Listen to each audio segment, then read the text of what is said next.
నీ పొరుగువారు ఎవరు ఉంటారు, ఎలా ఉంటారు ఆలోచించండి.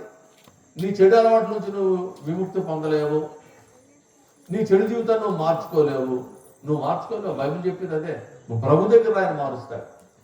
మా బోధంతా ఏంటంటే నా దగ్గర కూడా నేను పాస్టర్ గారు నేను చేయలేను. ఇప్పుడు ఏలియా గారు ఏదో చెప్పారు, నేనేమన్నా నేను ఎవడో బాగు చేయలేను. కానీ బాగు చేసేవాడు ఎవరు? యేసు. యేసును పరిచయం చేయడం ఎందుకంటే నువ్వు ఆయనతో ఉండు, ఆయనను బాగు చేస్తాడు. నీ సమస్యలు ఆయనతో చెప్పు, పాస్టర్ గారితో కాదు. యేసు కూడా నీ సమస్యను విడుదల చేస్తాడు, ఆయన రక్షిస్తాడయ్యా. నీకు ఆయనకి లింక్, అప్పుడు నీకు సమస్య ఉండదు. నువ్వే సమస్య వచ్చా నువ్వు ఆయనతో చెప్పుకుంటావు.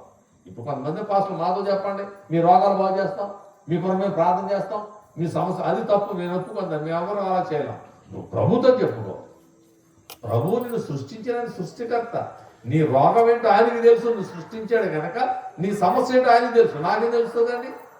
నేను ఒక మనుషునేగా, దేవుని పనివారం కనుక దేవుని బోధ చేస్తామంతే. మరి నేను చెప్పేది ఏంటంటే నీవు నాశనాన్ని